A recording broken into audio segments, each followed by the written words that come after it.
Hello दोस्तों, एक बार फिर से स्वागत है आपका हमारे चैनल डाटा 24 में। हरीश के साथ आज मैं कहानी सुनाने जा रहा हूँ एक लड़के की जिसका नाम प्रिंस है।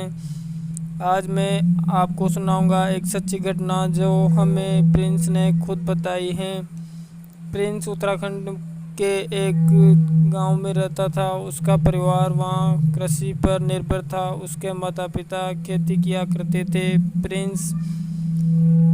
प्रिंस की आयु अभी 17 वर्ष थी। प्रिंस अभी पढ़ाई किया करता था। वह 12वीं क्लास में पढ़ता था। प्रिंस के गांव में स्कूल अभी नया नया ही बना था जिसमें वह पढ़ने जाया करता था। हालांकि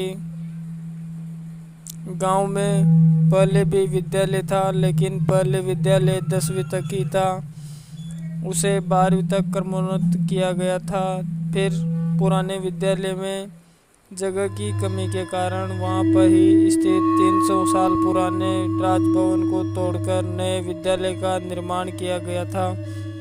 इससे पहले गांव के सभी बच्चों को 11वीं 12वीं पढ़ने के लिए गांव से 3 किलोमीटर दूर दूसरे गांव के विद्यालय में अध्ययन के लिए जाना पड़ता था। गांव के सभी लोग खुश थे कि अब हमारे बच्चों को पढ़ने के लिए रोज 3 किलोमीटर पैदल नहीं चलना पड़ेगा। अब हमारे बच्चे वो पढ़ाई यहाँ ही कर सकेंगे जो उन्हें 3 किलोमीटर जाने पर होती थी। इसी साल उस विद्यालय का उद्घाटन होना था। सभी गांव वालों के मन में खुशी की नई किरण जाग चुकी थी। प्रिंस ने भी अपने गांव के पास वाले विद्यालय से ट्रांसफर सर्टिफिकेट लेकर अपने गांव के नए विद्यालय में प्रवेश लिया। अब तक सब कुछ सही चल रहा था, लेकिन प्रिंस को परफ्यूम लगाने का बहुत ज़्यादा शौक था। वह घर से बाहर कहीं भी जाता परफ्यूम लगा कर ही जाता।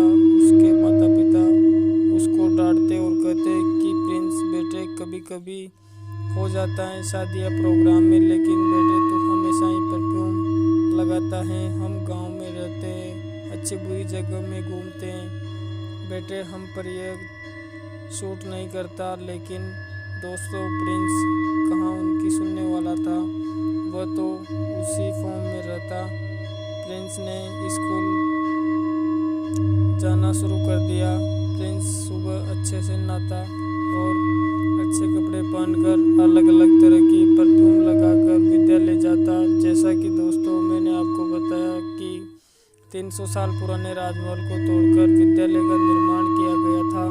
300 साल तक खंडर पड़े हुए राजमहल में प्रेतात्मा का वास हो गया था और अब तक उस महल की कोई छेड़छाड़ नहीं हुई। तब तक तो वह शांति, लेकिन दोस्तों राजभवन को तोड़ने पर वह पूरी तरह अशांत हो चुकी थी।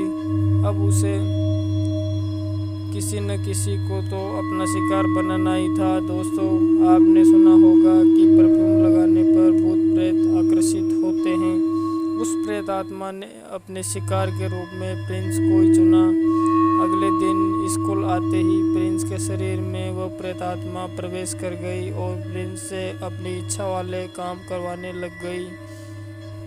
प्रिंस का शरीर अब प्रिंस के काबू में नहीं था। वह जैसे ही घर पर आया तो उसने घर वालों से कोई बात नहीं की और जहाँ बैठा वहाँ अकेला ही जाकर बैठे। हद तो जब हो गई जब प्रिंस रात 1 बजे घर से निकलकर स्कूल की ओर रवाना हुआ।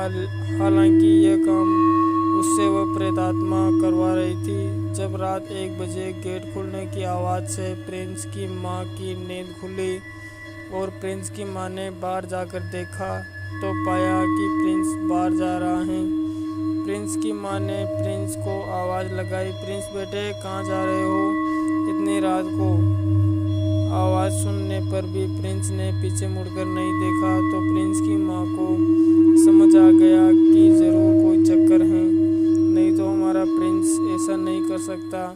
उसने जल्दी से प्रिंस के पापा को उठाया और कहा, देखिए जी, हमारा प्रिंस इतनी रात को पता नहीं कहाँ जा रहा है। प्रिंस के पापा जल्दी से उठे और बाहर निकलकर आवाज़ मारी, प्रिंस प्रिंस कहाँ जा रहा है बेटे, एक बार रुक तो। मेरे को तो बताइए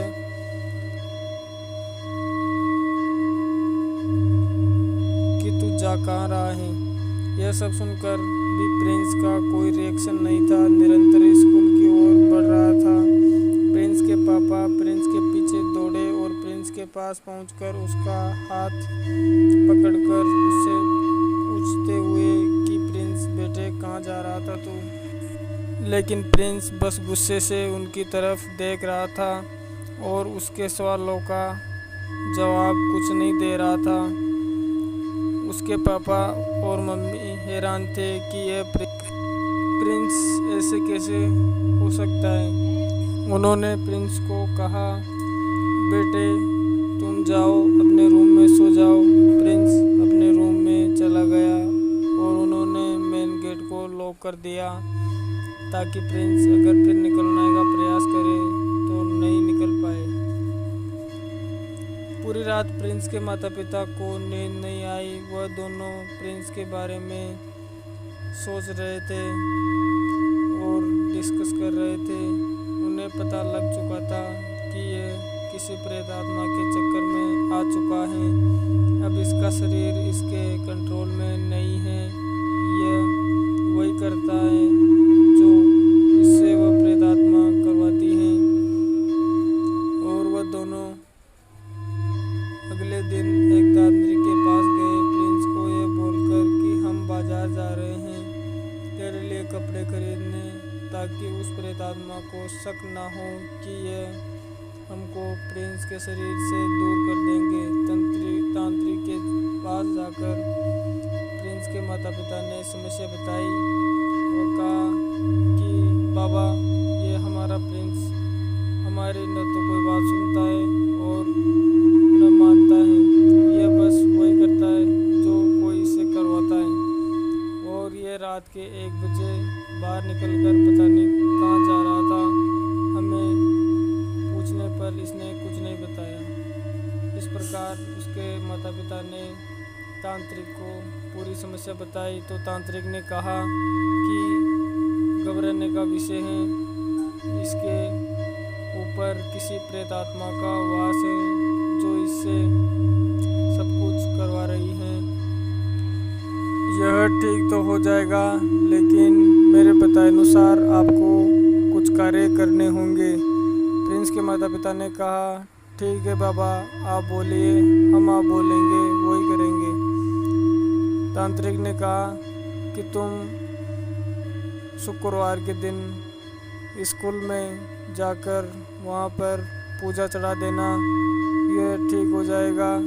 और इसके गले में मैं ताबीज़ दे देता हूँ, उसको बांध देना ताकि वह प्रेत आत्मा फिर से इससे कनेक्ट होने का प्रयास ना करे। और अब से इसको बोल देना कि स्कूल में किसी भी प्रकार की परफ्यूम लगाकर ना जाए, वरना इसके समस्या हो सकती है। इस प्रकार उस तांत्रिक ने प्रिंस के माता पिता को निवारण बताया।